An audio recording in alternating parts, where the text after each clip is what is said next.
जय हो सूर्यदेव की।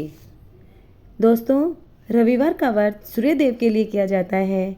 सूर्यदेव आदित्य कहलाते हैं, जो भगवान कश्यप और अदिति के पुत्र हैं। नवग्रह में भी प्रमुख स्थान रखते हैं और संसार को प्रकाश, ऊर्जा, जीवन और आरोग्य प्रदान करते हैं। तो जानते हैं कैसे रविवार व्रत की पूजा विधि करनी है। सुबह में स्नान करके स्वच्छ कपड़े पहनो, पूर्व दिशा की ओर मुंह करके खड़े हो जाओ। तांबे के लोटे में गंगाजल, अक्षत, लाल फूल, कुमकुम डालें। दोनों हाथों से लोटा उठाकर सूर्यदेव की ओर मुख करके 3 बार जल अर्पित करें और ओम सूर्याय नमः मंत्र का उच्चारण करें या फिर ओम आदित्याय नमः मंत्र का उच्चारण भी कर सकते हैं। फिर सूर्य मंत्रों का जाप करें, आदित्य हृदय स्तोत्र का पाठ करें और अंत में सूर्यदेव से आरोग्यता, ऊर्जा, ज्ञान और सफलता की प्रार्थना करें। सूर्यदेव की पूजा के कुछ नियम भी होते हैं। सूर्य पूजा रविवार के दिन अति उत्तम होती है। पूजा के समय तन, मन, वचन से शुद्ध रहे। सूर्य को जल अर्पित करने का समय सूर्योदय के 1 घंटे के भीतर जल चढ़ाना श्रेष्ठ माना जाता है। पूजा वाले दिन मांस, मदिरा, लहसुन, प्याज से परहेज रखें। सूर्यदेव के लिए रविवार का व्रत रखा जाता है, जिसमें सुबह सूर्य को अर्घ्य देकर दिन भर फलाहार या एक समय भोजन किया जाता है। गेहूँ, लाल वस्त्र, तांबा आदि का दान रविवार को करना अत्यंत शुभ होता है। सूर्यदेव की पूजा से कुछ लाभ भी होते हैं दोस्तों। नेत्र ज्योति में वृद्धि होती है, आरोग्य और दीर्घायु मिलती है, करियर में उन्नति होती है, आत्मविश्वास व तेज मिलता है। जिसको भी कोई ग्रह दोष होता है उससे भी मुक्ति मिलती है, इसलिए यह सूर्यदेव का व्रत किया जाता है। अब रविवार व्रत की कथा प्रारंभ करते हैं। एक बुढ़िया थी, उसका नियम था प्रतिवार रविवार को सवेरे सवेरे ही स्नान आदि कर घर को गौ के गोबर से लीप कर फिर भोजन तैयार कर भगवान को भोग लगाकर स्वयं भोजन करती थी। ऐसा व्रत करने से उसका घर अनेक प्रकार के धन धान्य से पूर्ण था। श्री हरि की कृपा से घर में किसी प्रकार का विघ्न या दुख नहीं था। सब प्रकार के घर में आनंद रहता था। इस तरह कुछ दिन बीत जाने पर उसकी एक पड़ोसन इसकी गौ का गोबर वह बुढ़िया लाया करती थी। विचार करने लगी कि वह वृद्धा सर्वदा में मेरी गौ का गोबर ले जाती है, इसीलिए अपनी गौ के घर में भीतर बांधने लगी है। बुढ़िया को गोबर ना मिलने से रविवार के दिन अपने घर को न लीप सकी, इसीलिए उसने न तो भोजन बनाया, न भगवान को भोग लगाया और न स्वयं भोजन किया। इस प्रकार उसने निराहार व्रत किया। रात्रि हो गई, वह भूखी सो गई।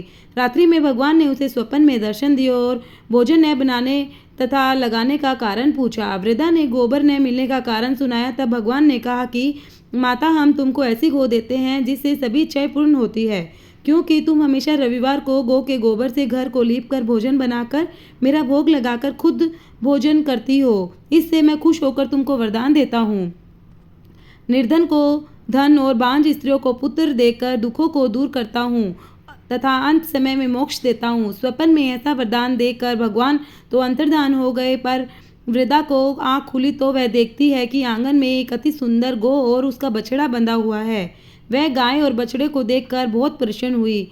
उसको घर के बाहर बांध दिया और वहीं खाने को चारा डाल दिया। जब उसकी पड़ोसन ने बुढ़िया के घर के बाहर एक अति सुंदर गौ और बछड़ा देखा तो द्वेष के कारण उसका हृदय जल उठा और उसने देखा कि गाय ने सोने का गोबर दिया है, तो उस गाय को गोबर ले गई और अपने गाय का गोबर उसकी जगह रख गई। वह नियमित प्रतिदिन ऐसा करती रही और सीधे सीधे बुढ़िया को इसकी खबर नहीं होने दी। सर्वव्यापी ईश्वर ने सोचा कि चालाक पड़ोसन के कर्म से बुढ़िया ठगी जा रही है, तो ईश्वर ने संध्या के समय अपनी माया से बहुत जोर आंधी चला दी। बुढ़िया ने अंधेरे के भय से अपनी गौ को अंदर बांध दिया। प्रातःकाल जब बुढ़िया ने देखा कि गौ ने सोने का गोबर दिया है, तब उसने आश्चर्य से सीमा नहीं रही और प्रतिदिन गऊ के घर के भीतर बांधने लगी।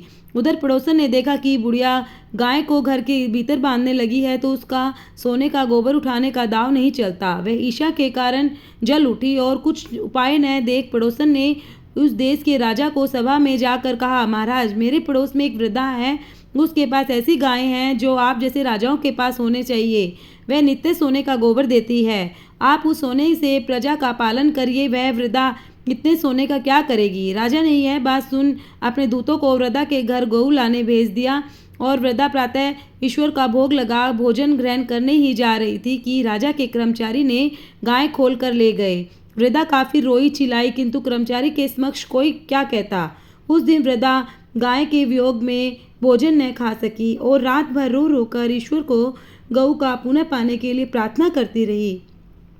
उधर राजा गाय को देखकर बहुत प्रसन्न हुआ, लेकिन सुबह जैसे ही वह उठा, सारा महल गोबर से भरा दिखाई देने लगा। राजा यह देख घबरा गया। भगवान ने रात्रि में राजा को स्वप्न में कहा कि हे राजा, गाय को वृद्धा के घर लौटाने में ही तेरा भला है। उसके परिवार के व्रत से प्रसन्न होकर मैंने उसे गाय दी थी। प्रातः होने पर राजा ने वृद्धा को बुलाकर बहू से धन के साथ सामान से के सहित गऊ और बछड़ा लौटा दिया। उसकी पड़ोसन को बुलाकर उचित दंड दिया। इतना करने के बाद राजा के महल से गंदगी दूर हुई। उसी दिन से राजा ने नगरवासियों को आदेश दिया कि राजा तथा अपनी समस्त मनोकामना की पूर्ति के लिए रविवार का व्रत करो। व्रत करने से नगर के लोग सुखी जीवन व्यतीत करने लगेंगे। कोई भी बीमारी तथा प्रकृति का प्रकोप उस नगर पर नहीं होता। सारी प्रजा सुख से रहने लगी। जय हो सूर्यदेव।